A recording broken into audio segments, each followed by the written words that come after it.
कुंज बिहारी जय गोपी जन वल्लभा गिरिवरधारी जय गोपी जन वल्लभा गिरिवरधारी यशोदानंदन ब्रज जन रंजन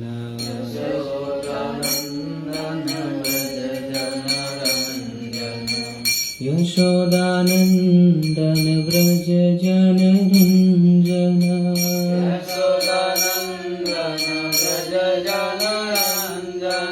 यशोदानंदन ब्रज जन रंजन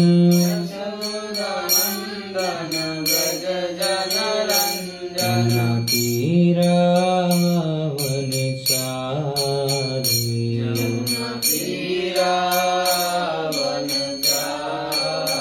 यमुना तीरावन चारी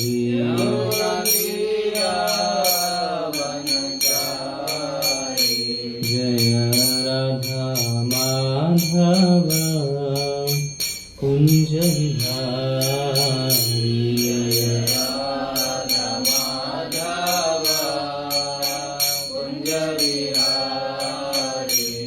जय राधा माधव कुंज बिहारी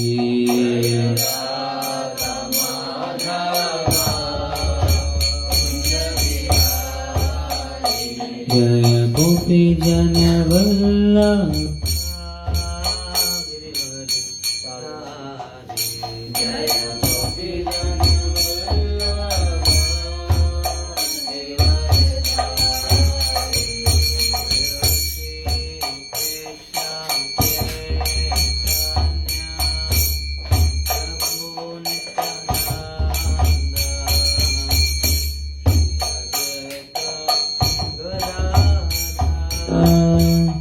श्रीवासवि तो भक्तवृंदा जय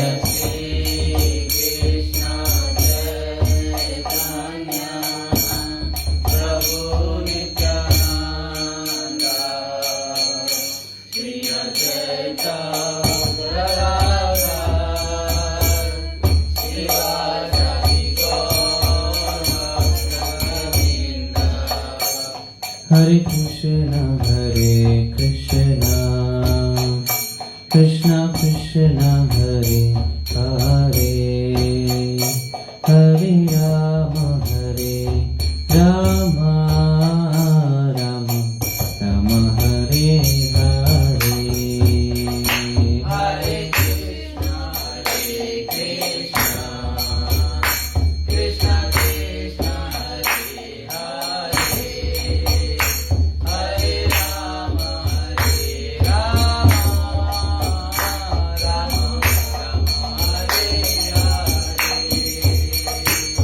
Hare Hare Krishna Krishna Krishna Hare Hare Hare Ram Ram Ram Hare Hare Hare Krishna Krishna Krishna Hare Hare Hare Ram Ram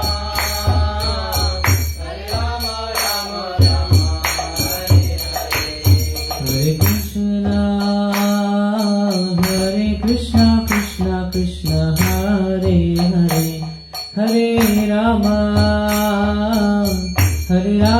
Ram Ram Hare Hare Hare Krishna Krishna Krishna Hare Hare Hare Ram Ram Hare Hare Hare Krishna Krishna Krishna Hare Hare Hare Ram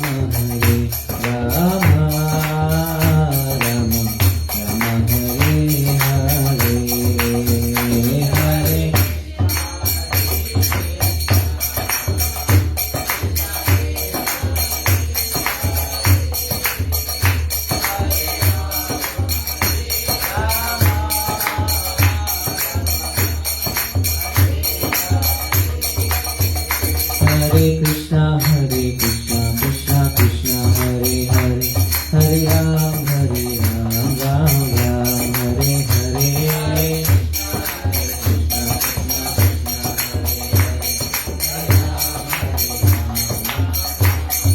Jaya Yashoda Damodar Yashoda Damodar Yashoda Damodar Jaya Yashoda Damodar Jaya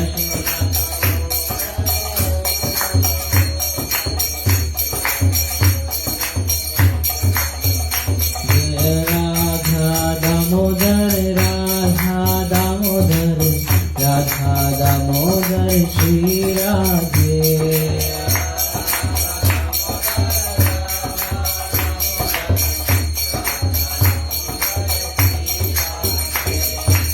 Jai Jagannath Swami Jai Jagannath Jaya Baladeva Jaya Subhadra Jaya Krishna Balaram Jaya Krishna Balaram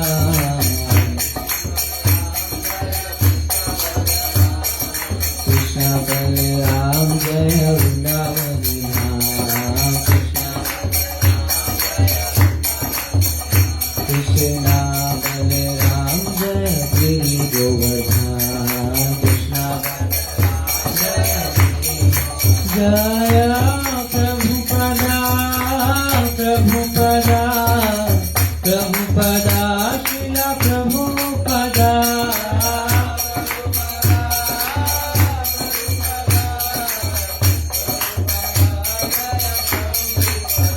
Nitai Gaura Hari Bol Hari Bol Hari Bol Gaura Hari Bol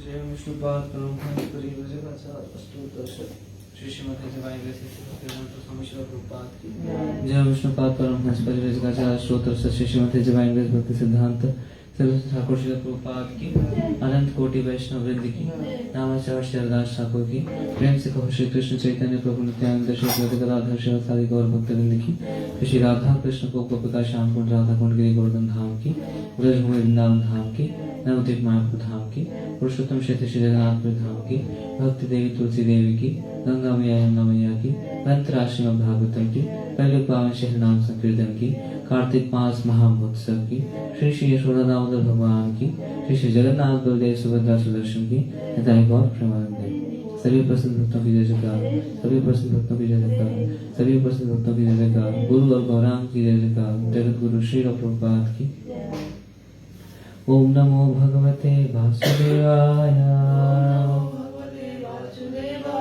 ओम नमो भगवते वासुदेवाय ओम नमो भगवते वासुदेवाय तो हम पढ़ रहे हैं श्रीमद् भागवतम स्कंद 1 अध्याय 12 श्लोक संख्या 7 मातुर गर्भा गतो वीरः सा तदा भृगु नंदना ददर्शा पुरुषं कंचे दह्यमानो अस्ते तेजसा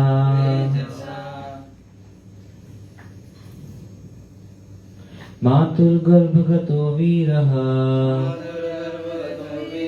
स तदा भृगुनन्दना ददर्शा पुरुषं कंचे दायमानोऽस्त्रे तेजसा मातुर्गर्भगतो वीरः स तदा भृगुनन्दना ददर्शा पुरुषं कंचे दयमानोऽस्त्र तेजसा मातुर्गर्भगतो वीरा स तदा भृगुनन्दना ददर्शा पुरुषं कंचे देहमानोऽस्त्र तेजसा। इसका शब्दार्थ पढ़ेंगे। मातुः, सॉरी आप लोग रिपीट करिए। मातुर्गर्भगतो वीरः मातुर्गर्भगतो वीरः सः तदा भृगुनन्दनं स तदा भृगुनन्दनं ददर्श पुरुषं कश्चियामानो ददर्शा पुरुषं कंच अमानोऽस्त्रत्र तेजसा। अमानोऽस्त्र तेजसा। मातुर्गर्भगतो वीरः मातुर्गर्भगतो वीरः स तदा भृगुनन्दनः स तदा भृगुनन्दनं ददर्श पुरुषं कच्चित् ददर्श पुरुषं कंचिदा मानोऽस्त्र तेजसा। दायमानोऽस्त्र तेजसा। हाथों जी।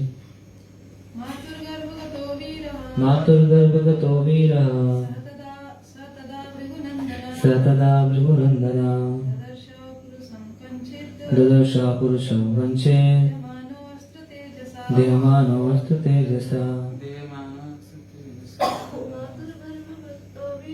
मातुर्गर्भगतो वीरः स तदा भृगुनन्दनं ददर्श पुरुषं वञ्चे देहमानोऽस्त्र तेजसा। शब्दार्थ पढ़ेंगे। मातु माता के, गर्भ गर्भ में, गतः स्थित होकर, वीरः महान योद्धा, सह शिशु परीक्षित, तदा उस समय, भृगुनंदना हे भृगुपुत्र, ददर्शा देख सका, पुरुषम परमेश्वर को, कंचेत मानो कोई अन्य, दह्यमाना जलते हुए, अस्त्र ब्रह्मास्त्र के, तेजसा ताप से। अनुवाद एवं तात्पर्य। कृष्ण कृपा मूर्ति वैष्णव भक्ति वेदांत स्वामी श्री रूपाद जी के द्वारा जगत गुरु श्रील प्रभुपाद की। हे भृगुपुत्र शौनक, जब महान योद्धा बालक परीक्षित अपनी माता उत्तरा के गर्भ में थे और अश्वत्थामा द्वारा छोड़े गए ब्रह्मास्त्र के ज्वलंत ताप से पीड़ित थे, तब उन्होंने परमेश्वर को अपनी ओर आते देखा। तात्पर्य। मृत्यु सामान्यतया 7 मास की समाधि है। जीव अपने कर्म के अनुसार पिता के वीर के माध्यम से माता के गर्भ में प्रवेश करता है और वांछित शरीर धारण करके विकसित होता रहता है। विशिष्ट जीवों में अपने अपने विगत कर्मों के अनुसार जन्म का यह नियम है। जब वह इस समाधि से जागृत होता है तो उसे गर्भ के अंदर बंदी रहने में असुविधा का अनुभव होने लगता है और वह उससे बाहर निकलने का प्रयत्न करता है और कभी कभी ऐसी मुक्ति के लिए सौभाग्यवश वह श्री भगवान से प्रार्थना करता है। जब महाराज परीक्षित अपनी माता के गर्भ में थे तब अश्वत्थामा द्वारा छोड़े गए ब्रह्मास्त्र का उन पर प्रहार हुआ, जिससे उन्हें प्रखर ताप का अनुभव हो रहा था, किंतु उनके भगवत भक्त होने के कारण श्री भगवान अपनी अपार शक्ति से गर्भ के अंदर साक्षात प्रकट हुए और बालक यह देख सका कि कोई उसे बचाने आया है। उस असहाय अवस्था में भी बालक परीक्षित ने असहाय ताप सहन किया, क्योंकि वे स्वभाव से महान योद्धा थे, इसलिए यहाँ वीर शब्द प्रयुक्त हुआ है। ओम अज्ञानतिमिरान्धस्य ज्ञानाञ्जनशलाकया चक्षुरुन्मिलितं येन तस्मै श्रीगुरवे नमः। श्रीचैतन्यमनोभीष्टं स्थापितं येन भूतले स्वयं रूप कदा मह्यं ददाति स्वपदान्तिकं। वन्देऽहं श्रीगुरो श्रीयुतापदकमलं श्रीगुरुं वैष्णवांश श्रीरूपं साग्रजातं सहगणरघुनाथान्वितं तं सजीवं साद्वैतं सावधूतं परिजनसहितं कृष्णचैतन्यदेवं श्री राधा कृष्ण पादान् सहगण ललिता श्री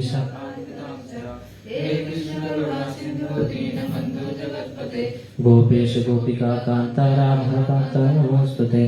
तप्त कांचन गौरांगी राधे वृंदावनेश्वरी वृषभानुसुते देवी प्रणमामि हरिप्रिये।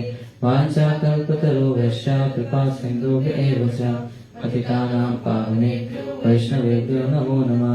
जय श्री कृष्ण चैतन्य प्रभु नित्यानंद श्री अद्वैत गदाधर श्रीवासादि गौर भक्तवृंद। हरे कृष्णा कृष्णा कृष्णा हरे हरे, हरे राम राम राम हरे हरे। नमो विष्णुपादाय कृष्ण पृष्ठाय भूतले श्रीमते भक्ति वेदांत स्वामी इति नामिने। नमस्ते सरस्वती देवे गौरवाणी प्रचारिणे निर्विशेष शून्यवादी पाश्चात्य देशतारिणे। मूकं करोति वाचालं भङ्गुं लङ्घयते गिरिं यत्कृपातमहं वन्दे श्री गुरुदेव धारणम श्री चैतन्य ईश्वरम परमानंद माधवम। हरे कृष्णा। तो आप लोग का बहुत बहुत स्वागत है प्रातःकालीन श्रीमद् भागवतम सत्र में। हम पढ़ रहे हैं स्कंद 1 अध्याय 12 और श्लोक संख्या 7। तो श्लोक फिर से पढ़ूंगा। हे भृगुपुत्र शौनक, जब महान योद्धा बालक परीक्षित अपनी माता उत्तरा के गर्भ में थे और अश्वत्थामा द्वारा छोड़े गए ब्रह्मास्त्र के ज्वलंत ताप से पीड़ित थे, तब उन्होंने परमेश्वर को अपनी ओर आते देखा। तो पूरे तात्पर्य में प्रभुपाद जी जो जोर दे रहे हैं जिस बात पे, वो वही जो पहले भी हम चर्चा करते हैं कई बार, वो कि माँ के गर्भ में किस प्रकार शिशु को बहुत पीड़ा होती है। तो प्रश्न ये उठता है कि इस पे इतना क्या है, इतना क्यों बात करना है इस पर। समझ गए हम कि जीव को बहुत समस्या हो रही है गर्भ के अंदर, तो इस पे इतना वाद या इस पे इतना चर्चा करने का क्या लाभ। ठीक है, समझ गए कि जीव को बहुत समस्या है गर्भ के अंदर, बस हो गया, ठीक है, हम समझ गए, हम प्रयास कर रहे हैं, लेकिन हम नहीं समझे। वास्तविकता में तो सत्य क्या है कि हम नहीं समझे। मैं अपने लिए तो बोल सकता हूँ, बाकी हो सकता है आप लोग समझ गए हो। हम नहीं समझ पाए अभी कि जीव कितने कष्टदायी स्थिति में था जब वो गर्भ में था, क्योंकि अगर समझ जाते हम तो इस संसार से निकलने के लिए बहुत कड़ा प्रयास कर रहे होते हैं। मैं तो नहीं कर रहा हूँ, एटलीस्ट अपने लिए बोल सकता हूँ। तो इसी इसका प्रमाण है कि हम अभी नहीं समझे कि जीव को किस भारी संकट से गुजरना पड़ता है जब वो माँ के गर्भ में होता है, किसी भी योनि में, मनुष्य योनि में, माँ के गर्भ में, किसी भी योनि में, कोई भी जीवात्मा किसी भी योनि में हो, जब वो अपने माँ के गर्भ में होती है तो उसको किस प्रकार के कष्ट को सहना पड़ता है, वास्तविकता में हम ही नहीं समझे। और इसी को समझाने के लिए आप देखेंगे श्रीमद् भागवतम के 3रे स्कंद में एक पूरा समर्पित अध्याय तो है ही, जिसमें पूरा विस्तृत भाव से बताया जा रहा है, लेकिन चलते फिरते इधर उधर कई सारे अध्यायों में कई सारे श्लोक ऐसे आते हैं जो दोबारा से पुनः स्मृति करवाते हैं इस कठिन परिस्थिति की। तो हम पद्म पुराण से आज पढ़ेंगे। तो सिर्फ भागवतम में ही नहीं, कितने सारे पुराणों में, कितने सारे शास्त्रों में विस्तृत वर्णन दिया हुआ है। बस उसका उद्देश्य क्या है? उसका उद्देश्य हमको विज्ञान का ज्ञान देना नहीं है, वैज्ञानिक पद्धतियों के बारे में बताना या फिर गर्भ के अंदर क्या प्रक्रिया हो रही है इसमें अभ्यस्त करवाना नहीं है। उसका उद्देश्य एक ही है कि हम समझ जाएं कि कितनी कठिन परिस्थिति है और अभी कितनी दुर्लभ स्थिति में हम हैं जब हम इससे पूरी तरीके से बाहर आ सकते हैं। तो हम पहले इसमें से थोड़ा पढ़ेंगे, फिर हम भगवद गीता में से पढ़ेंगे क्या कि निकल कैसे सकते हैं। तो पद्म पुराण में भूमि खंड में ये अध्याय आता है जहाँ पे इंद्र और सबसे पहले इंद्र और नारद का संवाद होता है, इंद्रदेव और नारद मुनि का। तो इंद्रदेव नारद मुनि को पूछते हैं कि इस समय पृथ्वी लोक पे कौन राज्य कर रहा है, कौन धर्मात्मा राजा है। तो नारद मुनि उनको बताते हैं कि नहुष के पुत्र कौन, ययाति महाराज राज्य कर रहे हैं, जो बड़े ही धर्मात्मा पुरुष हैं, बहुत धर्मात्मा है। और उनके महिमा का, उनके गुणों का वर्णन करते हैं कौन, नारद मुनि। किसको? इंद्रदेव को। तो इंद्रदेव जब सुनते हैं उनके महिमा का वर्णन और साथ साथ में जब ये सुनते हैं, क्या सुनते हैं, बोल रहे हैं उनके द्वारा लाखों करोड़ों गौएं दान में दी जा चुकी हैं, उन्होंने कोटि होम तथा लक्ष्य होम भी किए हैं, ब्राह्मणों को भूमि आदि का दान भी दिया है, उन्होंने ही धर्म के संगोपांग स्वरूप का पालन किया है।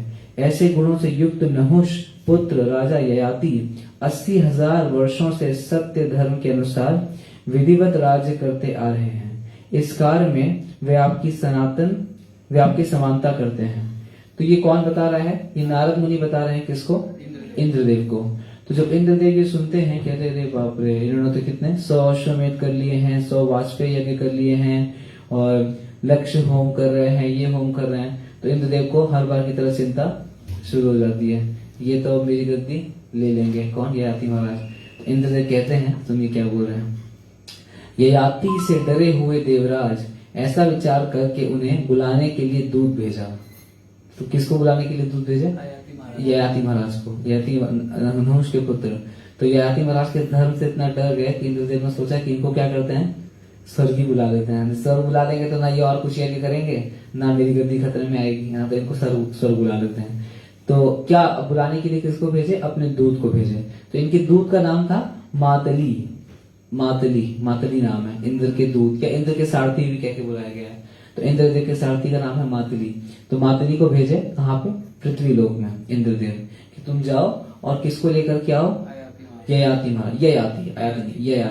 महाराज को लेकर के आओ। तो तो अब ये जो आगे संवाद आ रहा है ये ययाति महाराज और मातृणी के बीच में आ रहा है। मातृणी भी बोलेंगे देखो, मातृणी कौन है? इंद्रदेव के सारथी हैं और ययाति महाराज तो जानते हैं नहुषु के पुत्र। तो ययाति महाराज और मातृणी के बीच का ये संवाद हो रहा है जिसमें बहुत ही विस्तृत तरीके से बताया गया है कि कैसे कैसे प्रक्रिया होती है। तो ययाति महाराज के बारे में वैसे हम श्रीमद् भागवत में पढ़ते हैं, लेकिन यहाँ पे अलग ही कुछ हम देखेंगे ययाति महाराज और मातृणी के बीच में। तो इंद्रदेव, देखिए ये अध्याय का प्रारंभ ही यहाँ से हो रहा है कि इंद्रदेव ने दूत को भेजा पृथ्वी लोक पे। तो देखिए ये कॉन्टेक्स्ट, इस संदर्भ से हम समझेंगे कि क्या कारण है जिसकी वजह से जीव संसार में फंसा रहता है। तो इंद्रदेव जब सुने कि 100 अश्वमेध यज्ञ हो गया, 100 वाजपेयी यज्ञ हो गया, तो फिर से वो भय में आ गए कि चलो ठीक है, वो मातृणी को भेजेंगे और स्वर्ग का विलोभन देख करके, स्वर्ग का प्रलोभन देख करके ययाति महाराज को अपने पास बुला लेंगे। तो मातृणी जी आते हैं कहाँ पे? ययाति महाराज के राज्य में, ययाति महाराज के राज दरबार में आते हैं और ययाति महाराज उनको पूछते हैं, मातले, मैंने देवराज इंद्र का कौन सा ऐसा कार्य किया है जिससे तुम ऐसी प्रार्थना कर रहे हो? क्योंकि मातृणी किसके बिहाफ पे आए थे? इंद्रदेव के बिहाफ पे आए थे। तो ये ययाति जी, सॉरी, मातृणी इंद्रदेव के बिहाफ पे आए थे। तो ययाति जी पूछ रही है मैंने ऐसा कौन सा कार्य कर दिया कि इंद्रदेव ने तुमको भेज दिया मेरे पास? तो मातृणी कह रहे हैं, राजन, आप सुनिए क्या बोल रहे हैं। राजन, लगभग 1 लाख वर्षों से आप दान, यज्ञ आदि कर्म कर रहे हैं। इन कर्मों के फल स्वरूप इस समय स्वर्ग लोक में चलिए और देवराज इंद्र के सखा होकर रही है। देखिए आप चलिए स्वर्ग लोक में, एजेंडा कुछ और ही है ना इंद्रदेव का। तो कह रहे आप स्वर्ग लोक में चलिए और इंद्र के सखा होकर के रहिए। इस 5 भौतिकता शरीर को भूमि पर ही त्याग दीजिए और दिव्य रूप धारण करके मनोरम भोगों का उपभोग कीजिए। तो क्या त्याग दीजिए? आप ये वाला शरीर अपना त्यागिए और चलिए स्वर्ग लोक में, वहां पे भोग करिए। तो ययाति महाराज पूछ रहे हैं कि मनुष्य जिस शरीर से सत्य, धर्म आदि पुण्य का उपार्जन करता है उसे वह कैसे छोड़ सकता है? यहाँ से शुरू हो रहा है ये कॉन्टेक्स्ट। कह रहे आप बोल रहे हो कि शरीर छोड़ दो, अरे ऐसे कैसे छोड़ दें? शरीर से तो कितने सत्य कर्म करते हैं, पुण्य कर्म करते हैं, तो इसको कैसे छोड़ दें? तो मातृणी कह रहे हैं, राजन, तुम्हारा कथन ठीक है, तथापि मनुष्य को अपना ये शरीर छोड़कर ही जाना पड़ता है, क्योंकि आत्मा का शरीर के साथ कोई संबंध नहीं है। शरीर पंचभूतों से बना हुआ है। जब इसकी संधियां शिथिल हो जाती हैं, उस समय वृद्धावस्था पीड़ित मनुष्य इस शरीर को त्याग देना चाहता है। अब यहाँ से धीरे धीरे कहाँ पे आएंगे? मातृणी जी ये बताना शुरू करेंगे शरीर की निरर्थकता को और किस प्रकार बद्ध अवस्था में जब जीवात्मा शरीर में फंसा होता है तो उसको किस किस कष्ट से होकर के जाना पड़ता है। यहाँ से शुरू हुआ था, क्योंकि प्रश्न पूछा ययाति महाराज ने कि कैसे त्याग दें शरीर, इसे तो सत्य कर्म कर सकते हैं। तो भी अभी सारे तो नहीं पढ़ूंगा, मैं पढ़ूंगा जो आज के कॉन्टेक्स्ट से रिलेटेड है, तात्पर्य से रिलेटेड है। तो ययाति ने कहा, मातले, आत्मा के साथ यह शरीर ही धर्म का रक्षक है, तो भी यह स्वर्ग लोक नहीं जाता, इसका क्या कारण है ये बताओ। तो मातृणी ने इनको क्या बोला कि आप ये शरीर छोड़ दो और दूसरा दिव्य शरीर धारण करो और फिर चलो मेरे साथ स्वर्ग में। तो ये पूछे आती कि ये शरीर क्यों नहीं जाता स्वर्ग में, इसका क्या कारण है? जिस शरीर में हम अभी हैं, ये पंच महाभूत वाला शरीर, ये क्या कारण है? तो मातृणी बोल रहे हैं, महाराज, 5 भूतों का आपस में ही मेल नहीं है, फिर आत्मा के साथ उनका मेल कैसे हो सकता है? देखिए क्या बोल रहे हैं। बहुत पुराणों में कुछ सेक्शन बहुत ज्यादा एकदम गूढ़ सिद्धांत, कॉम्प्लेक्स बोल रहे हैं कि 5 महाभूत से जिससे शरीर बना हुआ है, उन 5 महाभूतों का आपस में ही मेल नहीं है। तो जब जड़ पदार्थों का ही आपस में मेल नहीं है, जैसे हम उस दिन पढ़ा था ना मध्वाचार्य जी के अपीयरेंस डे के दिन कि जड़ और जड़ में भी क्या है? भेद है। तो जब कह रहे हैं कि जब 5 जड़ पदार्थ का ही आपस में मेल नहीं है, तो इन 5 पदार्थ का आत्मा से कोई मेल नहीं है, इसमें कोई आश्चर्य है? तो हो ही नहीं सकता कोई मेल आत्मा से। आत्मा के साथ इनका संबंध बिल्कुल नहीं है। शरीर समुदाय में भी संपूर्ण भूतों को पूर्ण संघट नहीं है, क्योंकि जरावस्था से पीड़ित होने पर सभी अपने अपने स्थान को चले जाते हैं। इस शरीर में अधिकांश पृथ्वी का भाग है, यह पृथ्वी की समानता को लेकर ही प्रतिष्ठित है। जैसे पृथ्वी स्थित है उसी प्रकार यह भी यही स्थित रहता है, अतः शरीर स्वर्ग नहीं जाता। क्यों नहीं जाएगा स्वर्ग? क्योंकि इस दशा में जब इस पृथ्वी पे स्थित है शरीर, तो इसके अंदर किसकी ज्यादा है मात्रा? पृथ्वी तत्व की मात्रा ज्यादा है, और इसीलिए हम कहाँ पे हैं? पृथ्वी में है, तो इसीलिए बोल रहे हैं स्वर्ग नहीं जाएगा। ययाति ने कहा, मातृ मेरी बात सुनो, जब पाप से भी शरीर गिर जाता है और पुण्य से भी, तब मैं इस पृथ्वी पर पुण्य में कोई विशेषता नहीं देखता। जैसे पहले शरीर का पतन होता है, उसी प्रकार पुनः दूसरे शरीर का जन्म भी होता है, किंतु उस देह की उत्पत्ति कैसे होती है, मुझे इसका कारण बताओ। तो प्रश्न पूछे हैं कौन, ययाति महाराज, कि कैसे ये जो शरीर है, जैसे पाप और पुण्य दोनों संसार में होते हैं, दोनों की वजह से पतन हो जाता है। तो मैं तो ये मानता ही नहीं कि पुण्य करने का कोई फायदा है, ययाति कह रहे हैं। लेकिन ये शरीर की उत्पत्ति, जीव कहाँ से आया, कैसे इसकी उत्पत्ति हुई।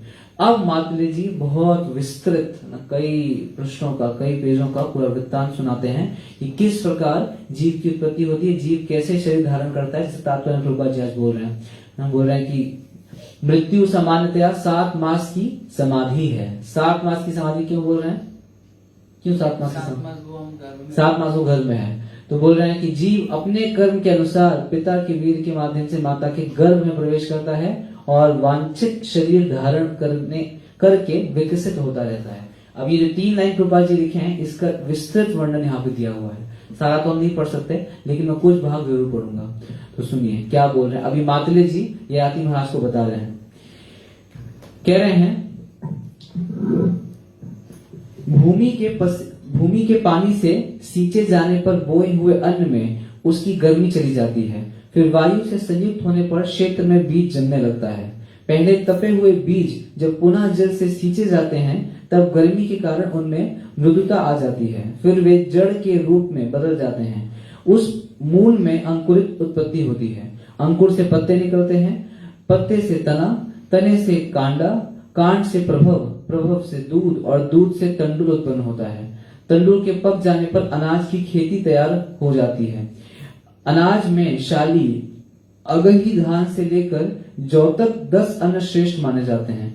उनमें फल की प्रधानता होती है। शेष अन्न शूद्र बताए गए हैं। भक्षय, भोज, पेय, लोच, चोक्ष, खाद ये अनेक 6 भेद हैं तथा मधुर आदि 6 प्रकार के रस हैं। देहधारी उस अन्न को पिंड के समान कौर या ग्रास बनाकर खाते हैं।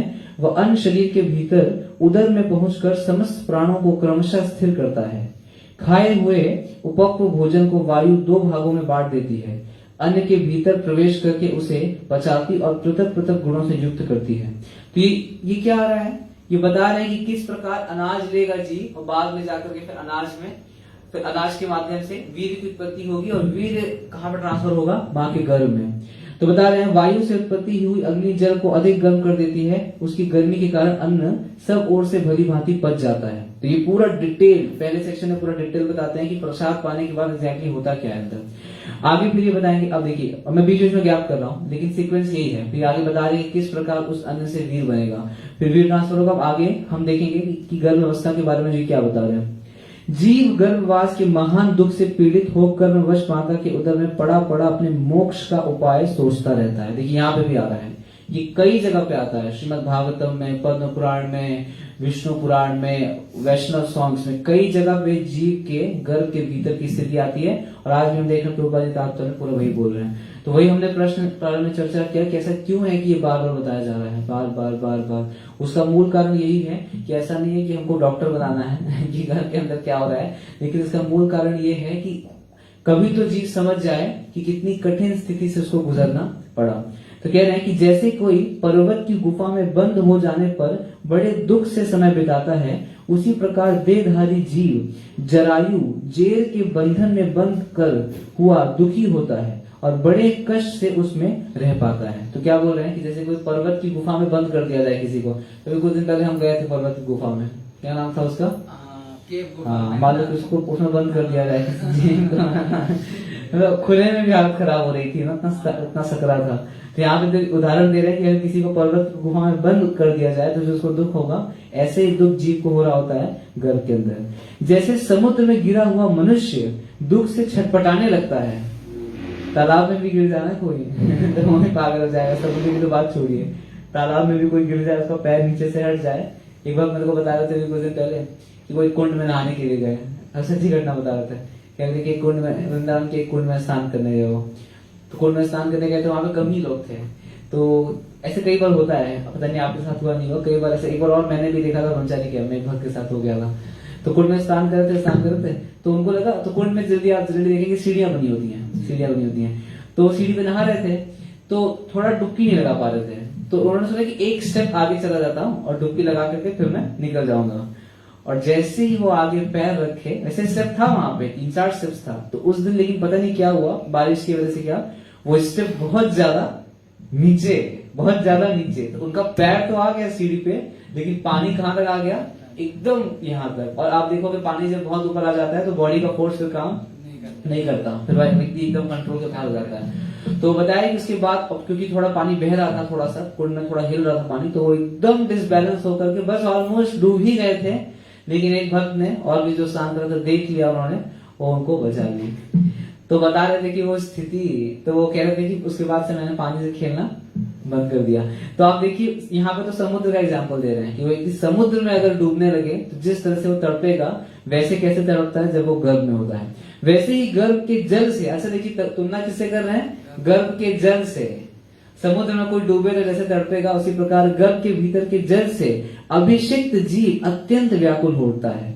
जिस प्रकार किसी को लोहे के घड़े में बंद करके आग से पकाया जाए। और कोई कह सकता है कि थोड़ा ज्यादा ही बोल रहे हैं इतना नहीं होता होगा ना, लेकिन शास्त्र का वाक्य तो गलत नहीं हो सकता।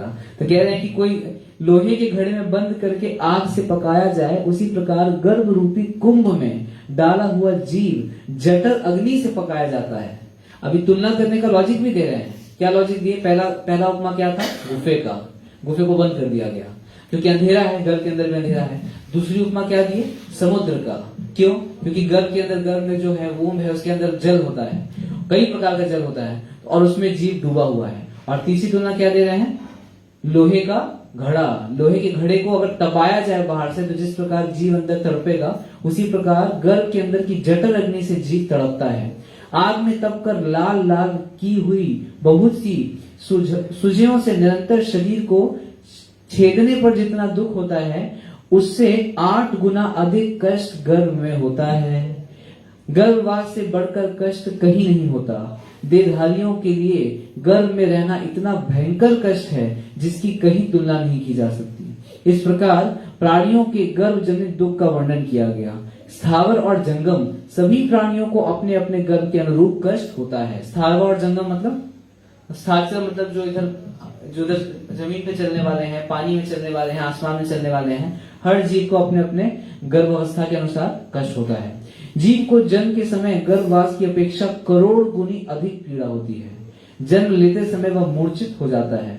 उस समय उसका शरीर हड्डियों से युक्त गोल आकार का होता है। स्नायु बंधन से बंधा हुआ रहता है। रक्त, मांस और वसा से व्याप्त होता है। मल और मूत्र आदि अपवित्र वस्तुएं उसमें जमा रहती हैं। केश, रोम और नखों से युक्त तथा रोग का आश्रय होता है। मनुष्य का यह शरीर जरा और शोक से परिपूर्ण तथा काल के अग्निमय मुख में स्थित है। इस पर काम और क्रोध के आक्रमण होते रहते हैं। बता रहे कि ये तो ही है समस्या, लेकिन और काम क्रोध के आक्रमण भी होते ही रहते हैं निरंतर। आगे क्या बोल रहे हैं, बोल रहे हैं यह सब ओर से 3.5 करोड़ रोमों द्वारा व्याप्त है तथा स्थूल, सूक्ष्म एवं दृश्य अदृश्य रूप से उतनी ही नाड़ियां भी इसके भीतर फैली हुई हैं। कुछ नाड़ी हड्डी के बारे में बता रहे हैं, तो ये सब साइंस में नहीं डिस्कवर कर पाया है, जो यहाँ पे लिखा हुआ है, कितनी नाड़ियां नस, कितनी हड्डियां हैं। आगे बोल रहे हैं उन्हीं के द्वारा भीतर का अपवित्र मल पसीने आदि के रूप में निकलता रहता है। ये भी बता रहे हैं कि देखिए कैसे मल मूत्र कैसे बाहर आता है, नाड़ियों के द्वारा कैसे बाहर आता है। तो अभी सेक्शन में ज्यादा नहीं पढ़ेंगे। तो अभी हमने 2 चीज पढ़ा। पहले हमने पढ़ा कि किस प्रकार स्टार्टिंग होता है, वो बता रहे अनाज से प्रारंभ हुआ, और कृष्णा भी गीता में बोलते हैं यज्ञ से अनाज उपजता है, और अनाज के माध्यम से किस प्रकार जीव प्रवेश करता है अनाज में, फिर अनाज के माध्यम से फिर वीर्य में, वीर्य से बाकी गर्भ में, और गर्भ में किस भयंकर पीड़ा हो रही है, इसके लिए 2 उपमाएं हम याद रख सकते हैं, गुफा, समुद्र, और तीसरा क्या था, घड़ा, लोहे का घड़ा। ये 3 उपमा जो भयंकर स्थिति को दर्शाता है जीव के गर्भवास के दौरान। आगे सुनिए, आगे कह रहे हैं राजन, आत्मा परम शुद्ध है और उसका यह देह रूपी घर जो कर्मों के बंधन से तैयार किया गया है नितांत अशुद्ध है। इस बात को सदा ही याद रखना चाहिए। वीर और रज का संयोग होने पर ही किसी भी योनि में देह की उत्पत्ति होती है। तो मिल गया ना आंसर। ये पूछे थे क्या प्रश्न था, प्रश्न था राजन, ये क्या पूछे थे स्टार्टिंग में प्रश्न, ये कह रहे थे कि मातले आत्मा के साथ यह शरीर ही धर्म का रक्षक है तो भी यह स्वर्ग को नहीं जाता, इसका क्या कारण है। फिर कह रहे थे मातले मेरी बात सुनो, जब पाप से भी शरीर गिर जाता है और पुण्य से भी, तब मैं इस पृथ्वी पर पुण्य में कोई विशेषता नहीं देखता। जैसे पहले शरीर का पतन होता है उसी प्रकार पुनः दूसरे शरीर जन्म भी होता है, किंतु उस देह की उत्पत्ति कैसे होती है, यही प्रश्न था कि उस देह की उत्पत्ति कैसे होती है। तो आंसर इन्होंने फाइनली बता दिया, राजन, आत्मा परम शुद्ध है और उसका यह देह रूपी घर जो कर्मों के बंधन से तैयार किया गया है नितांत अशुद्ध है। इस बात को सदा ही याद रखिए। वीर और रज का संयोग होने पर ही किसी भी योनि में देह की उत्पत्ति होती है। कई लोग बोलते हैं कि कुछ भी प्रश्न पूछना, कुछ भी आंसर दे रहे हैं, पूछ रहे थे और कहीं कहानी कहीं और ही चलेगी, कहानी कहीं और नहीं जाती। अगर ढंग से पढ़े तो देखिए बिल्कुल जैसे हम स्कूल कॉलेज में पढ़ते थे, एग्जैक्ट प्रश्न का एग्जैक्ट उत्तर, लेकिन उसको बहुत विस्तृत रूप में दिया जाता है। इसलिए इसे अपवित्र माना गया है। जैसे घड़ा बाहर से चिकना होने पर भी यदि विष्ठा से भरा हो तो वह पवित्र ही समझा जाता है, उसी प्रकार यह देह ऊपर से पंचभूतों द्वारा शुद्ध किया जाने पर भी भीतर की गंदगी के कारण अपवित्र ही माना गया है। देखो ये सारे उदाहरण सुनने में बड़ा अजीब सा लगता है ना। अब बोल रहे हैं कि जैसे एक बाहर घड़ा है, घड़ा चिकना है लेकिन अंदर विष्ठा भर दो, मल भर दो तो घड़ा छुएगा कोई? वाला सोने का भी घड़ा है, अंदर विष्ठा भरा है तो कोई छुएगा? भक्तों तो नहीं छुएंगे, एटलीस्ट अशुद्ध हो जाएंगे। तो ये हमारी तुलना इस उपमा से कर रहे हैं। ऊपर से शरीर चिकना है घड़े की जैसा, अंदर क्या भरा है? मल और मूत्र भरा हुआ है। प्रश्न उठता है कि इतने तीखे तीखे उपमा, इतने सुनने में इतने अजीब लगने वाले, छी क्या बोल रहे सब है ना, ये सब क्या दिया है पद्म पुराण में ना। लेकिन आप ध्यान से देखेंगे, अभी आगे आएगा, अभी आपको पढ़ के सुनाऊंगा। देखिए क्या एक लाइन लिखी हुई है, मोह का कैसा महात्म्य है। महात्म्य शब्द यूज कर रहे हैं। महात्म्य किसका महात्म्य? हम लोग पढ़ते हैं देवी महात्म्य, भागवत महात्म्य। तो यहाँ पे किसके महात्म्य के बारे में बात कर रहे हैं? अहो, अहो लिखा है, अहो मोह का कैसा महात्म्य है जिससे सारा जगत मोहित हो रहा है। अपने शरीर के दोषों को देखकर और सुनकर भी वह उससे विरक्त नहीं होता। जो मनुष्य अपने देह की अपवित्र गंध से घृणा करता है उसे वैराग्य के लिए और क्या उपदेश दिया जाए। ऐसे बोल रहे हैं शास्त्रों में। तो प्रश्न ये है पॉइंट कि इतना एक्सट्रीम इसलिए दिया है कि कभी तो जीव को समझ में आए कि हम किस अवस्था में फंसे हुए हैं। अब कभी कभी समझ में आता भी है जीव को, तो आप देखेंगे कि स्थूल स्तर पे तो बहुत ही नीचे है, जैसे बाहर के लोगों का एग्जांपल है। तो ये सेक्शन जनरली बाहर के लोगों को और सुनना चाहिए, क्योंकि वो तो किससे आकर्षित है? अभी शरीर की आसक्ति में पड़े हुए हैं, वो तो बहुत ज्यादा ही मतलब। तो यहाँ पे उसके लिए बताया जा रहा है। लेकिन यहाँ पे बोल रहे मोह का कैसा महात्म्य है। तो इस मोह से साधक भी बचे हुए नहीं है। मैं तो नहीं बचा हूं एटलीस्ट। मोह के प्रताप से, मोह के महात्म्य से और मोह के प्रताप से, प्रभाव से साधक भी नहीं बचे हैं, जैसा उस दिन भी चर्चा कर रहे थे। तो ये सब सुन करके साधक के लिए क्या उपयोगिता है? एक कृष्ण भावनामृत में साधना करने वाले साधक के लिए, उसके लिए उपयोगिता ये है कि वो ये सुन करके बार बार स्मरण कर सकता है कि मैं किस अहंकार में पड़ा हूं, किस आसक्ति में मैं पड़ा हुआ हूं। ये शरीर की दुर्बलता, ये शरीर की गंदगी, ये शरीर का स्तर इतना खराब है कि इसको सुनने में भी अजीब लग रहा है। ये शरीर की जो दशा हुई गर्भ अवस्था में इतनी भयंकर है कि सुनने से भी डर लग रहा है, भय लग रहा है। लेकिन तो भी अपने अहंकार को मैं छोड़ नहीं पा रहा हूँ। तो अब दिक्कत ये है कि बद्ध अवस्था में जीवात्मा की एक समस्या ये है, क्योंकि जब बद्ध अवस्था में जीव भगवान के शरण को छोड़ के आया।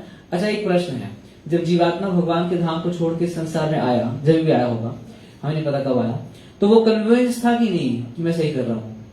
क्या लगता है आपको, क्या लगता है? जब वो आ रहा था इस संसार में, जब वो गिरा, तो वो कन्विंस था कि मैं सही कर रहा हूँ कि नहीं था? मतलब ऐसा सोच रहा था कि वो मतलब हम लोग वही सोच रहा था कि नहीं, उस स्तर पे पूछ रहा हूँ।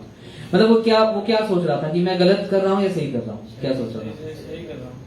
तो ऑब्वियसली गलत कर तो तुम आए क्यों यहाँ पे? है ना, तो फिर आते ही नहीं जीव यहाँ पे।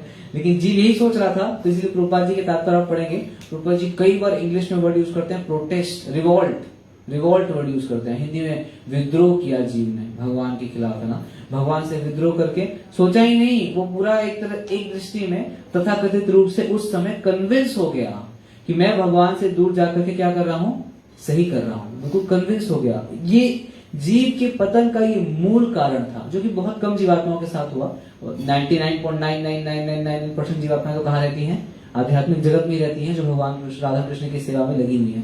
लेकिन कुछ थोड़ी सी जीवात्मा, हम सब जो यहाँ पे आए, तो इस स्थिति में जीव यहाँ पे आया और उसके बाद जीव क्या हो गया? बहिर्मुख हो गया। किससे बहिर्मुख हो गया? भगवान से बहिर्मुख हो गया जीव, और अनंत काल से बहिर्मुख जीव यहाँ पे है। तो जब जीव भक्ति में आता है तो उसको पता लगता है कि हाँ, हमको क्या हो जाना चाहिए? भगवान से उन्मुख हो जाना चाहिए। लेकिन भक्ति के नियमों का तो पालन हम करते हैं, करने का प्रयास करते हैं। कम से कम हम माला कर रहे हैं, जप कर रहे हैं, प्रसाद भोग लगा के खा रहे हैं, सुबह उठने का प्रयास कर रहे हैं, जो भी आता है वगैरह उसमें जाने का प्रयास कर रहे हैं, सेवा कर रहे हैं। लेकिन कई बार अपने प्रयासों में हम वो मूल जड़ भूल जाते हैं। मूल जड़ क्या? कि हम किस लिए यहाँ पे आए, तो दो अगर मेन कारण देखें तो भोग के लिए भोग नहीं कर पा रहा था वो, उसको लग रहा था कि मैं यहाँ भोग नहीं कर पा रहा हूं तो मैं क्या करूंगा, अलग होकर के भोग करूंगा, पहला ये कारण।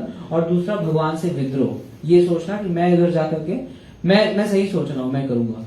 तो कई बार हम देखते हैं कि इस संसार में यहाँ पे आने के बाद भी जीव नियम का तो पालन शुरू कर देता है, लेकिन कई बार निधि ध्यासनम नहीं कर पाते हम कि हम किस मूल कारण से यहाँ पे आए। तो निधि ध्यासनम मतलब क्या करना चाहिए, सबको, हम सबको, मुझे और आप में से जिनको लगता है कि उपयोगिता है, जिनको लगता है कि हाँ इसकी आवश्यकता है, हम सबको निधि ध्यासनम करना चाहिए कि अंततोगत्वा कब वो समय आएगा जब मैं इस वृत्ति को बदल दूंगा। श्री जगन्नाथ बलदेव सुभद्रा जगत गुरु श्रील प्रभुपाद की जय। अंततोगत्वा कब वो समय आएगा जब वो वृत्ति, जिस वृत्ति के कारण आध्यात्मिक जगत को छोड़ करके मैं यहाँ आया, कौन सी वृत्ति, कि मैं ही सही हूँ, या फिर मेरे ही हिसाब से कार्य होना चाहिए, या फिर भोग करना ही मेरा अधिकार है, मैं ही अलग भोग करूंगा, कब वो समय आएगा जब ये वृत्ति बदलेगी। कोई सोचे या ना सोचे, लेकिन इसको हुए बिना तो कोई भगवान को प्राप्त नहीं कर पाएगा, चाहे कोई वक्ता हो, चाहे कोई श्रोता हो, चाहे दोनों ही ना हो।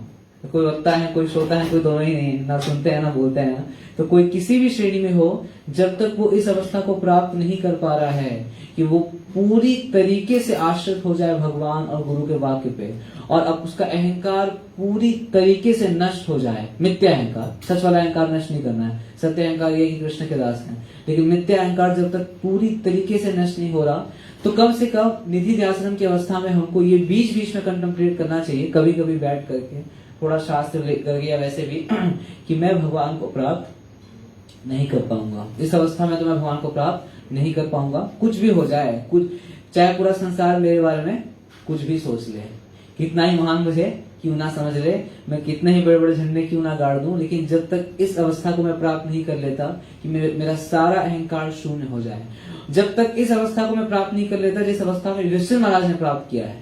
युधिष्ठिर महाराज का बहुत, क्योंकि हम पहला स्कंद पढ़ रहे हैं तो बार बार हम पढ़ते हैं कि युधिष्ठिर महाराज को भगवान कृष्ण ने बोला कि आप मारो। युधिष्ठिर महाराज तो कह रहे थे मैं नहीं मारूंगा, नहीं, अरे तो कभी झूठ नहीं बोलता, अश्वत्थामा मारा गया, ये सब क्या है ना। तो भगवान कृष्ण के आदेश पे भी जो उन्होंने हत्या संहार किया, उसका भी उनको क्या हो रहा है, बहुत ज्यादा ग्लानि हो रहा है, और वो अपने आप को बोलते ही जा रहे हैं श्रीमद् भागवतम के पहले स्कंद में कि मेरे से क्या हो गया, बहुत भारी मेरे से गलती हो गई, जब उनकी कोई भी गलती नहीं है, उनका कुछ भी गलती नहीं है। तो ठीक इसी प्रकार जीवात्मा ये चक्र जो हम पढ़ रहे हैं, पुनरपि जननम पुनरपि मरणम पुनरपि जननी जठरे शयनम यह संसारे बहुदुस्तारे कृपया पारे पाहेंगारे। इस श्लोक का उच्चारण करना बहुत आसान है, जैसे मैं अभी आसानी से उच्चारण कर रहा हूँ, लेकिन इस चक्र का क्यों नहीं समाप्ति हो रहा है, इस बात को बैठ करके सोचना और अपने जीवन में उतारना इजियर, इंग्लिश में बोलते हैं इजियर सेड देन डन। बोलना आसान है और करना बहुत मुश्किल है, लेकिन जो अच्छे साधक होंगे या जो कभी कभी तो सोचेंगे कि मुझे भगवान को प्राप्त करना है, वो जरूर इस बात पे विचार करेंगे कि मैं कब ये करूंगा, कब मैं अपने सारे अहंकार को शून्य कर दूंगा, और उसको प्रैक्टिस में भी ले आने का प्रयास करेंगे। जनरली आप देखिए बहुत सरल है, कभी कभी कुछ लोग भक्त लोग प्रश्न पूछते हैं कि प्रभु जैसे हमने पढ़ा कि जीव को इतना कष्ट हो रहा है गर्भ में, हम निकलना चाहते हैं, हम दोबारा किसी माँ के गर्भ में प्रवेश करना नहीं चाहते। अच्छा तो क्या करना पड़ेगा, तो भक्ति करनी पड़ेगी। तो भक्ति करके क्या करना पड़ेगा, यद व्यक्तवान निवर्तते तद धामम परमम मम, भगवान के धाम को प्राप्त करना पड़ेगा। भगवान के धाम को कैसे प्राप्त करें, और भगवान के धाम को प्राप्त करने के लिए प्रभु आपको ना शुद्ध होना पड़ेगा। देखिए जैसे यहाँ पे लिखा लास्ट में आपको पढ़ के बताऊंगा, जिसका भीतरी भाव दूषित है वह यदि आग में प्रवेश कर जाए तो भी ना तो उसे स्वर्ग मिलता है और ना मोक्ष की प्राप्ति होती है, उसे सदा देह के बंधन में ही जकड़ के रहना पड़ता है।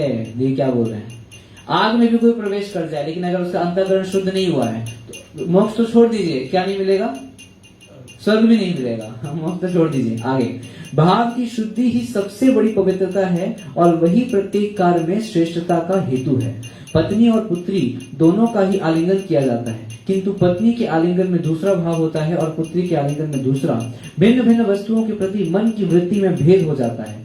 तो आप बता रहे हैं कि अल्टीमेटली जो शुद्ध करने की अवस्था, ये लास्ट पार्ट है इस चैप्टर का, मतलब ये पूरा बता दिए कि कैसे फंसा हुआ है गर्भ में।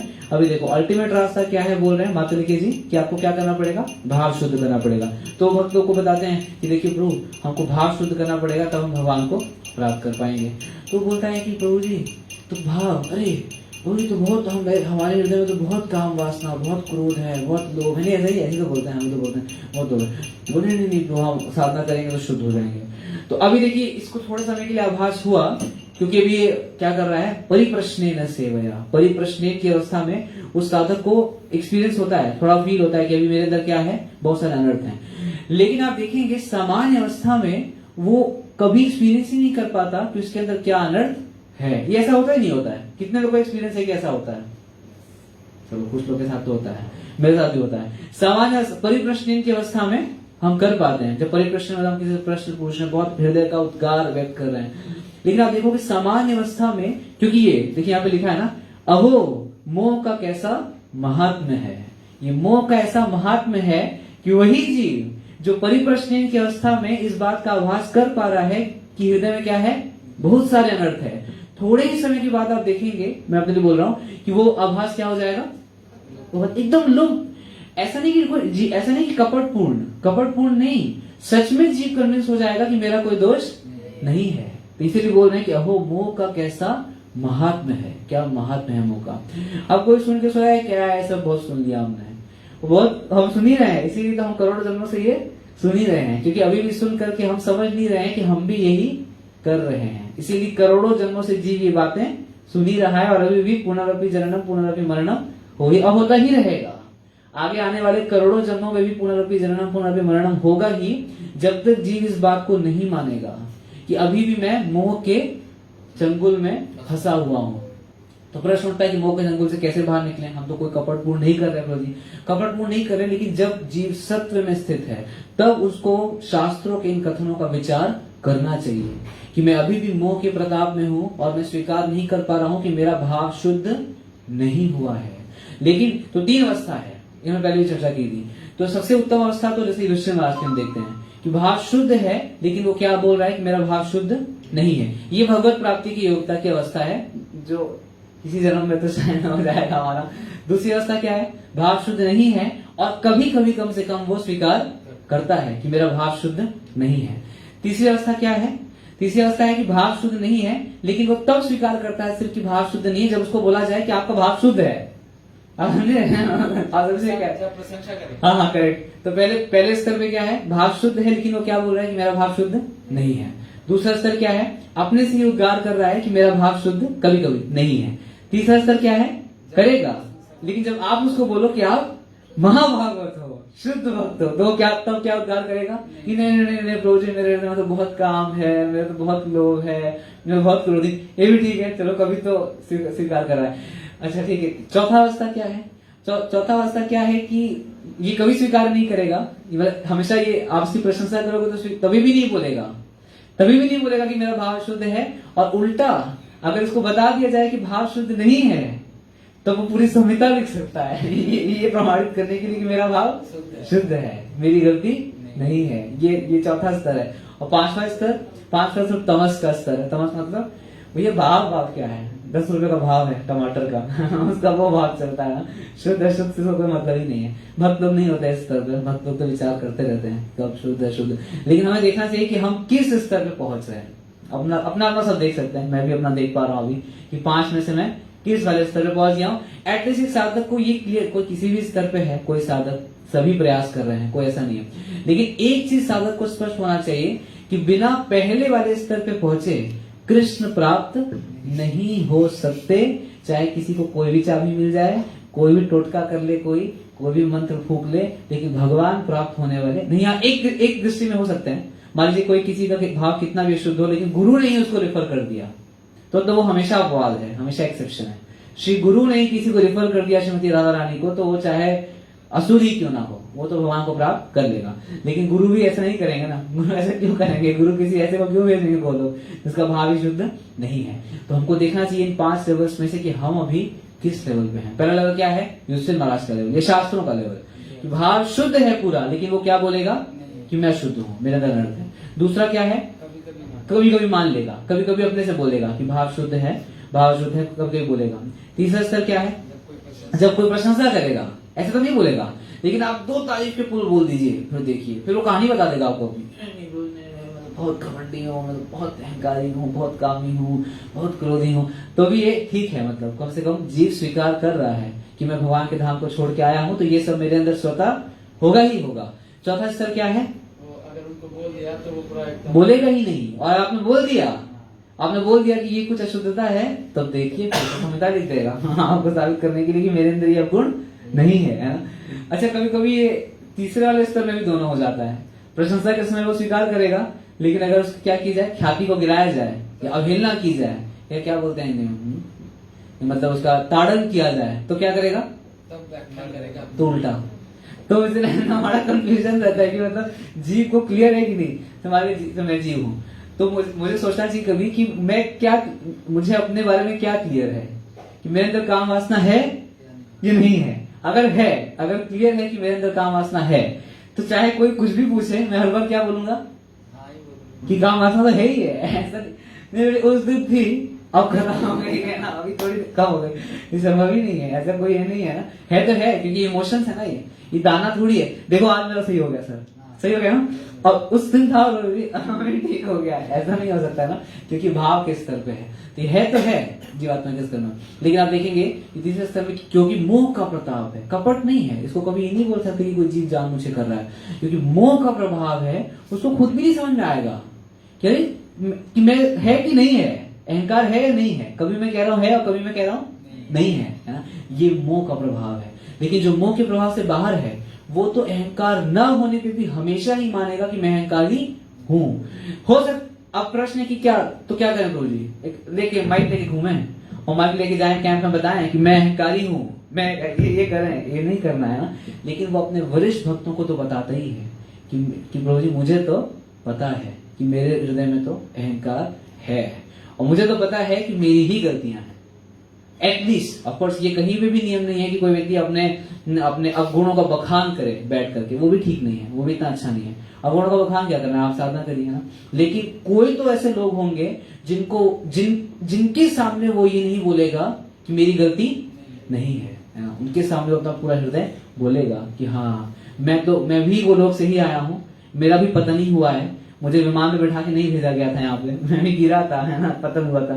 जैसे हम वो याति महाराज के केस में पढ़ते हैं कि उर्वशी क्या हुई, गिर गई वहां से, ऐसा बताते हैं, गिर गई, स्वर्ग से गिरी। ऊपर से लोग आते हैं जब, तो लीला करने आते हैं महाभागवत जैसे लोग, बाकी लोग क्या होते हैं, गिरते हैं वहां से, धड़ाम से गिरते हैं नीचे, है ना, और नीचे गिर के फिर यहाँ पे अपना अपना क्रियाकलाप करते हैं। तो ये हम देख सकते हैं। तो यहाँ बता रहे भाव शुद्ध, तो जब कोई इस स्थिति में पहुंचेगा तब तो भाव शुद्धिकरण का प्रक्रिया शुरू होगा। जैसे हम एग्जाम्पल देखते हैं कि कोई व्यक्ति मानेगा कि मैं जो राग गा रहा हूँ गलत है, तभी तो उसको सिखा पाएंगे, है कि नहीं, क्या लगता है?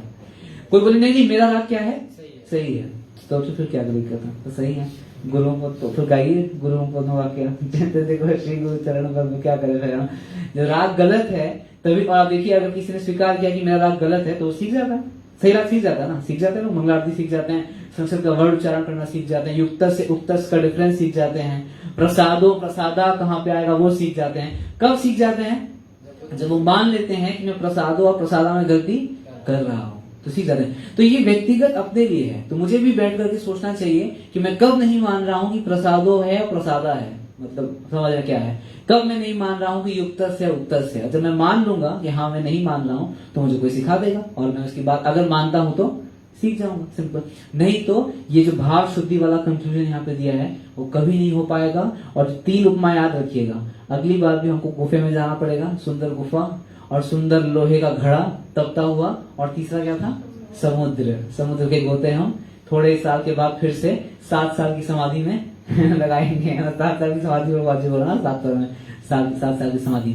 लेकिन प्रभुपाद जी अपना तात्पर्य एंड करते हैं ये बोल करके कि जो वीरह शब्द, तो इस श्लोक में एक शब्द का प्रयोग हुआ है वीरह, किसके लिए, परीक्षित महाराज के लिए। तो बोल रहे हैं कि परीक्षित महाराज उस गर्भ अवस्था में रह करके भी सब सह रहे थे, और उनको किसके दर्शन हो गए, भगवान के दर्शन हो गए। तो इससे एक समझ ये निकाली जा सकती है कि जो भक्त होता है, जो साधक होता है, इतने अनर्थों का ताप उसके जीवन में होता है ना, अनर्थों का ताप बहुत भयंकर होता है। अगर अच्छा साधक है ना, तो उसको अनर्थों का ताप बहुत तड़पाएगा। क्यों? क्योंकि उसको समझ में आ रहा है कि किसी गलती है, मेरी गलती है, दिख रहा है उसको। अगर अच्छे साधक की बात कर रहा हूँ, जो बहुत नौसिखिया है वो तो अभी इसी अवस्था में नहीं है, उसको तो यही नहीं समझ में आ रहा है कि गलती किसकी है। लेकिन अच्छे साधक को समझ में आता है कि देखो गलती तो मेरी भी है, और वो सोचेगा कि मैं प्रयास कर रहा हूं लेकिन तो भी मैं निकल नहीं पा रहा हूं, क्रोध से बाहर नहीं निकल पा रहा हूं, ये स्वामित्व जताने की भावना से बाहर नहीं निकल पा, तो भगवान से प्रार्थना करेगा वो, भगवान कैसे मैं अनर्थों से बाहर निकलूं। इतनी जल्दी तो निकलेगा नहीं, इतना तो शुद्ध हुए नहीं है। भगवान कब प्रार्थना सुनते हैं? वैष्णव स्वांगों में बताया गया है, जब कोई शरणागति के 6 लक्षणों को प्राप्त कर लेता है तो उस नंद कुमार उसकी प्रार्थना को सुन लेते हैं। तो हम तो शरणागति, तो इसीलिए भगवान अभी हमको और शुद्ध कर रहे हैं। तो तड़पेगा उस ताप से कि मैं शुद्ध नहीं हो पा रहा हूं, शुद्ध नहीं हो पा रहा हूं। और लेकिन इस तड़पने के दौरान भी जो एक चीज वो नहीं करेगा, जो इस तात्पर्य का एंड है, जो प्रभा जी बोल रहे हैं, क्या बोल रहे हैं प्रभा जी? पढ़ के सुनाऊंगा, पेमेंट करेंगे। जो एक चीज वो नहीं करेगा जो शुद्ध भक्त नहीं करते, क्या बोल रहे हैं? उस असहाय अवस्था में भी बालक परीक्षित ने असह ताप सहन किया, क्योंकि वे स्वभाव से महान योद्धा थे, इसीलिए यहाँ वीर शब्द प्रयुक्त हुआ है। उस असहाय ताप की अवस्था में भी वो क्या करते रहे? सहते रहे। मतलब सहने का मतलब क्या है?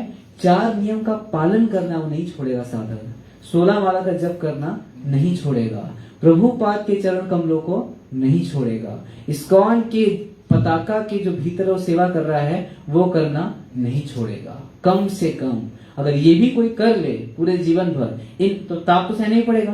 ताप सहने का तो कोई अल्टरनेटिव है ही नहीं है, ताप तो सहना ही पड़ेगा। तो ताप सहने के दौरान भी कोई अपनी सेवा ना छोड़े। कई बार ऐसा देखा गया है कि भक्त तो क्या करते हैं, सेवा का बॉयकॉट कर देते हैं।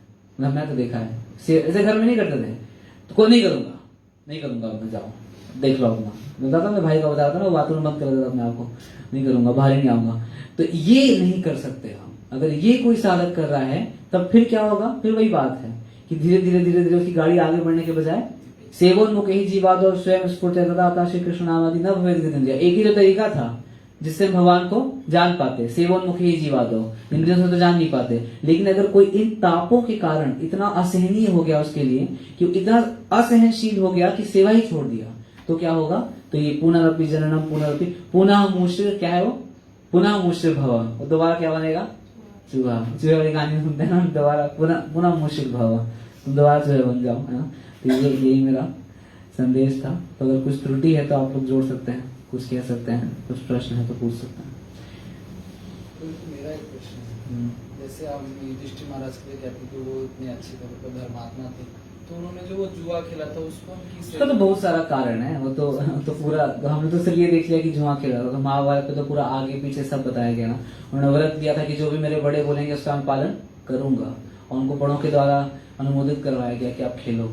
दूसरा था वो क्षत्रिय थे, तो क्षत्रियों को जब कोई ललकारता है या फिर मतलब क्या बोलते हैं इंग्लिश में उसको, कोई प्रपोजल देता है तो उनको एक्सेप्ट करना ही पड़ता है क्षत्रिय धर्म। क्षत्रिय को किसी ने बोल दिया कि चलो लड़ो, तो क्षत्रिय को क्या करना पड़ेगा? लड़ना ही पड़ेगा। क्षत्रिय को किसी स्त्री ने बोल दिया कि मैं पुत्र प्राप्ति करना चाहती हूँ आपसे, तो क्या करना पड़ेगा? देना ही पड़ेगा पुत्र, ये क्षत्रिय का धर्म है। और नहीं दिया अर्जुन तो फिर क्या हुआ था? नपुंसक बना पड़ा था उनको। ऑफकोर्स ये लीला की दृष्टि से है, अर्जुन में कोई कमी नहीं थी। उन्होंने बोला आप तो मेरी माँ के जैसी है ना, तुमको श्राप दे दिया कि तुम क्षत्रिय होकर के नहीं इच्छा मेरी पूरी कर रहे हैं। तो ये महाभारत के आगे पीछे बहुत सारी चीजें हैं ना। मेरा कहना ये वो खेले ठीक है, लेकिन उन्होंने जो अपने भाइयों को फिर अपने जो धर्मपत्नी को उसका भी आंसर है, क्योंकि तब तक तो वो उनकी सबसे पहले कौन बिका था? खुद बिके थे। तो अब वो जब खुद चले गए तो उनका कोई आधिपत्य नहीं था किस पे? अरे सिंपल सी बात है, मैं ही गिरवी लगा था, मैं ही चला गया तो ये मैं बोलूंगा ये बिल्डिंग मेरी है। आप कौन सी बिल्डिंग? आप ही इसके दास हो। मैं मान लो कि ये मेरा मोबाइल है, ठीक है, और मैं किसी का दासत्व स्वीकार कर लूं, तो क्या मैं उसको बोल सकता हूँ कि ये मोबाइल तुमको नहीं मिलेगा, ये तो मेरा है? तुम्हारा कहां से? तुम किसके हो चुके हो? जो हम नहीं बोलते कि शरीर किसका हो गया है अभी? ये शरीर किसका है? गुरु का है। क्योंकि हमने शिक्षा काले शिष्य करे आत्मसमर्पण, ये शिक्षा के समय दीक्षा काले शिष्य करे आत्मसमर्पण। तो क्योंकि आत्मसमर्पित कर दिए, तो जब आत्मा ही गुरु की है तो आत्मा ही शरीर के अंदर फंसी, शरीर भी किसका हो गया है? गुरु का हो गया। तो सब कुछ, तो ये और भी कई सारे कारण थे, मैं आपको एक बता रहा हूँ। मैं नहीं कह रहा हूँ कि महाभारत में सिर्फ यही लिखा हुआ है, और भी कई सारे कारण। मैंने तो नहीं पढ़ा महाभारत, बट जो मैंने सुना मैं वो बता रहा हूँ। बहुत सटीक कारण है, पूरे प्रवचन भरे पड़े हैं इस्कॉन में। एक गोविंद प्रभु जी हैं, गोविंद प्रभु जी का एक पूरा सीरीज है, sketch of characters of Mahabharata. उसमें उन्होंने सारे महाभारत के चरित्रों पे पूरा 2-2 घंटे का लेक्चर दिया है। सारा आप सुन सकते हो, सारा एग्जैक्ट। ये इधर उधर का एक लाइन सुन करके, है ना, तो कोई पॉइंट ही। एक बार मेरे को पूछा कि तो हम बताते ना भागवतम निर्मत्सराणाम और निगम कल्पतरु, भागवत ही सारी चीजों का मूल सार है। तो मेरे को बोले कि प्रभु जी तो ऐसा तो शिव पुराण में भी लिखा हुआ है कि शिव पुराण सारे शास्त्रों का क्या है, सार है। तो बताइए क्या आंसर है? तो थोड़ा गड़बड़ है, थोड़ा गर्म प्रश्न आ गया। मैंने उनको सिंपल बोला कि हाँ बहुत अच्छा प्रश्न है आपका, तो शिव पुराण तो पढ़ लियो क्या पूरा? तो बोला नहीं शिव पुराण तो नहीं पढ़ा हूँ, मैंने ये सुना था। तो मैं बोला आपका प्रश्न मैं भी नहीं सुन पा रहा हूँ ये आप शिव पुराण अभी पढ़े ही नहीं हो। तो किसी पुराण का, किसी शास्त्र का एक श्लोक या एक लाइन उठा करके कभी भी प्रश्न नहीं उठ सकता जब तक कि आपने पूरा उसको न पढ़ा। हम भागवतम के बारे में इतना बोलते हैं तो हमने तो कम से कम भागवतम पढ़ा है पूरा, या एटलीस्ट सुना है, एटलीस्ट सुना हुआ है, सारे चैप्टर, सारे स्टोरी, सारा सब कुछ सुना हुआ है, तो हम उस पर बोलते हैं। तो आपने तो सुना ही नहीं, पढ़ा ही नहीं। और महाभारत में भी कई बार लोग ऐसे ही प्रश्न पूछते हैं। महाभारत बहुत बड़ा है, महाभारत खरीद रहा था मैं 2700 रुपए का मिल रहा था, कितने सारे 12 खंड है, पता नहीं कितने खंड है, बहुत बड़ा है, 1 लाख श्लोक है, तो पढ़ना पड़ेगा पूरा, तो उसमें सारे दिए नहीं। ठीक है, तो ये जब ताप से आदमी मतलब एक तो होता है, तो जो सेवा वाला पार्ट है वो तो अपने आप ही गिर जाता है ना उसका। सेवा का पार्ट समझाएंगे। जब वो तापों से पीड़ित होगा हाँ। तो उसकी सेवा ऑलरेडी अपने आप गिरेगी। देखो ये तो वैसी बात है कि जैसे किसी व्यक्ति को बहुत दर्द हो रहा है शरीर में, तो बोले तो देखो मेरे को ऐसे ही इतना दर्द हो रहा है, तो बहुत चार इंजेक्शन लेके आ गए, पागल हो गए, इंजेक्शन लगाऊंगा मैं, कभी नहीं लगाऊंगा, ऐसी वजह से दर्द हो रहा है, तो क्या बोलोगे आप उसको? बताओ, दर्द हो रहा है, इंजेक्शन लगाने में थोड़ा और दर्द होगा, लेकिन इंजेक्शन लगाने के बाद क्या हो जाएगा? ठीक हो जाएगा। तो आपको एग्जाम्पल बता दो, बहुत ही सटीक एग्जाम्पल जो मैंने एक बार सुना था एक प्रवचन में। एक पेशेंट है, 2 पेशेंट हैं, 2 अस्पताल है, आप बताना बाद में कि आप क्या चयन करोगे। एक पेशेंट है, एक मरीज है, उसको एक अस्पताल में भर्ती किया गया, उसका बहुत ही जबरदस्त मतलब एकदम मरणासन है, लेकिन जिस अस्पताल में उसको भर्ती किया गया वहां पे जो बेड है, बेड का एक पैर टूटा है, और वहां पे बस थोड़ा सा एक हफ्ता लगा है, थोड़ा भी वो हिलेगा तो बेड नीचे आएगा। और क्या है, पूरे वार्ड में मच्छर भरे हुए हैं, काट रहे हैं उसको पूरे शरीर में। अच्छा, जो वार्ड बॉय है और जो वार्ड गर्ल है वो कब आते हैं? जब वो अपना पूरा गला फाड़ के 10 बार चिल्लाता है कि आ जाओ ये निकालो, तब वो आते हैं, नहीं तो आप नहीं तो आते नहीं हो। और डॉक्टर भी है, डॉक्टर भी कब आता है? 2 दिन में एक बार आता है। लेकिन उस वहां पे एक चीज का गारंटी है कि जो दवाई चढ़ रही है ग्लूकोज की बोतल से, ये निश्चय ही गारंटीड है कि इसको कुछ दिन के अंदर क्या कर देगी? ठीक कर देगी। Case number 1। केस नंबर 2 है, एक मरीज है और उसको एक अस्पताल में भर्ती करवाया गया, और जनरल वार्ड में नहीं, उसको सेपरेट पर्सनल रूम मिला है जो बड़े बड़े महलों से भी ज्यादा सोफिस्टिकेटेड है, मतलब ज्यादा आलीशान है। और आगे गार्ड को बुलाना नहीं, वार्ड उधर ही बैठे हैं, आंख खिला दो, आप बोलो क्या करना है कर देंगे। डॉक्टर की टीम लगी हुई है उसका इलाज करने के लिए, और क्या जो खाना चाहता है वो आ रहा है, सारा ऑयल निकाल करके। बस एक चीज है प्रॉब्लम, जो ग्लूकोज की बोतल लगी है उसमें जहर है, जहर चढ़ रहा है उसको, जहर, और कुछ दिन के अंदर उसका हरी बोल होने वाला है। तो आप मरीज हो, आप कौन सा चुनोगे? पहला वाला केस सुनोगे कि दूसरा वाला केस? कहाँ भर्ती कराया जाए आपको? ऐसे केस में तो मतलब अभी हम सिर्फ केस की बात कर रहे हैं, कहाँ भर्ती कराया जाए? पहला वाले में भर्ती कराया जाए जिसमें क्लियर है कि 7 दिन के अंदर वो अस्पताल से बाहर निकलेगा, गारंटीड है, और दूसरे वाले में भी क्लियर है कि 7 दिन के बाद वो मरेगा। अब प्रश्न पूछा जा रहा है मरीज से कि आपको कहाँ भर्ती कराएं, आप बताओ। केस में क्लियर नहीं है ना, 7 दिन के बाद निकलेगा, खाली नहीं है, ये क्लियर है। क्लियर कैसे? दवाई सही है बट और चीजों के हिसाब से और चीज देखो ठीक है, चलो मान लेते हैं आपका तर्क मान लेते हैं, किसी जगह आप मुझे 50 कीजिए।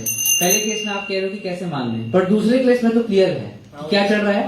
हाँ, तो क्या बोलेगा मरीज क्या बोलेगा? दूसरे केस में क्लियर है उसको कि क्या चल रहा है, जहर चल रहा है। ये तो क्लियर है कि इसमें तो मरूंगा मैं, पहले का तो नहीं पता, तो क्या बोलेगा? सुनेगा पहला ही मतलब, लेकिन पहले में भी क्लियर नहीं है। ठीक है, क्लियर नहीं, बट वो क्या चुनेगा?